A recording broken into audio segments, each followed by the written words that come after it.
এই ভিডিওটা আমি বানাচ্ছি বিশেষ করে দেখাবার জন্য যে একটা বাচ্চার তার প্রথম ৪-৫ বছর তাদের বাবা-মায়ের প্রভাবটা কত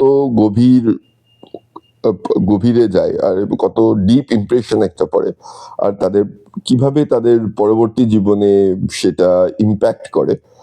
তো আমি যার উদাহরণটা দেব সে একজন মহান বিদ্বান মানুষ। সে একজন টাইম ম্যাগাজিন একসময় ওনাকে the smartest man of the world বলেছে। শুধু তাই নয়, সে একজন নোবেল লরিয়েট। সে হলো none other than the great Richard Feynman. তো রিচার্ড ফাইনম্যান আর তার বাবার মধ্যে খুব ভালো সম্পর্ক ছিল। ওনার বাবা ওনাকে মাঝে মধ্যেই আর কি জঙ্গলে নিয়ে যেত। জঙ্গলে নিয়ে ওরা হাঁটতে হাঁটতে প্রকৃতিকে নিরীক্ষণ করতো, কিংবা গাছপালা দেখতো, পাখি দেখতো, করতো। তো একটা ভালো সময় ওরা স্পেন্ড করতো। তো একবার কি হলো, ফেইনম্যান এসে ওর বাবাকে বলল যে, দেখো বাবা, আমার বন্ধুরা আমাকে দুটো পাখি দেখিয়ে ওদের নামগুলো বলতে পারলো, আমি বলতে পারলাম না।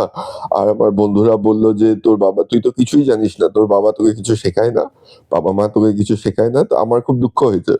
তোর বাবা একদিন সেই কথাটা মনে রেখেছিল। একদিন যখন ওরা জঙ্গলে হাঁটছে, ও ফাইনম্যানকে ডেকে এনে বলল যে, দেখো ফাইনম্যান, ওই পাখিটাকে তুমি দেখতে পাচ্ছ? তখন ফাইনম্যান বলল যে, হ্যাঁ বাবা, দেখতে পাচ্ছি। তো তুমি কি জানো ওই পাখিটা অমুক দেশে অমুক দেশের লোকেরা অমুক নামে ডাকে? তারপরে আমি নামগুলো ঠিক বলতে পারছি না, কিন্তু জাপানিজ লোকরা এই বলে ডাকে, চাইনিজরা এই বলে ডাকে, রাশিয়ানরা এই বলে ডাকে, আমেরিকানরা এই বলে, মানে আমেরিকান তো ওরাই ছিল। আর তো মানে বিভিন্ন দেশে, ইন্ডিয়াতে ওইভাবে ডাকে। আহ, তখন ফাইনম্যান অবাক হয়ে শুনছিল। তো শোনার পরে এখন যে কথাটা ওর বাবা বলল, সেটা সব থেকে বড় গুরুত্বপূর্ণ আর যার প্রভাব ফাইনম্যানের মধ্যে খুব গভীরভাবে পড়েছিল। সেটা হলো ফাইনম্যানের বাবা ফাইনম্যানকে বলল যে, দেখো, তুমি এখন এই পাখিটা নানা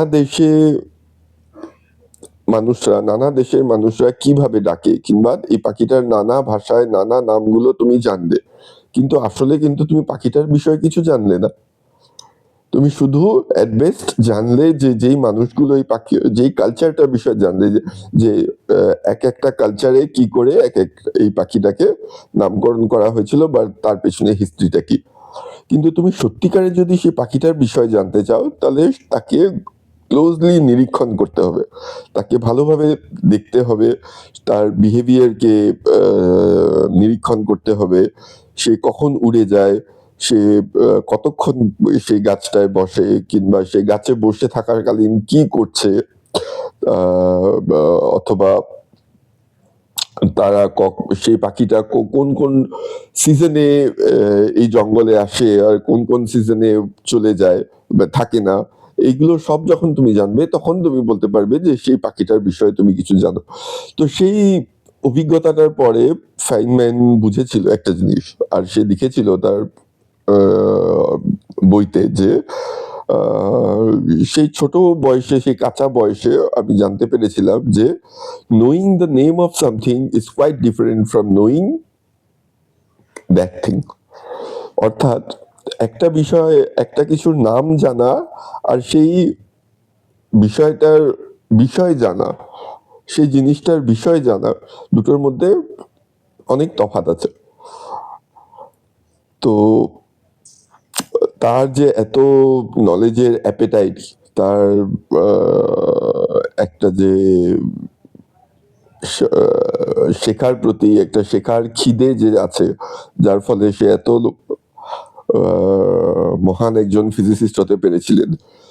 তার কিন্তু রুটে যদি যাই, তাহলে আমরা এই এক্সপিরিয়েন্সটাকে আমরা নেগলেক্ট করতে পারবো না। এটা একটা খুব ডিপ প্রভাব ফেলেছিল।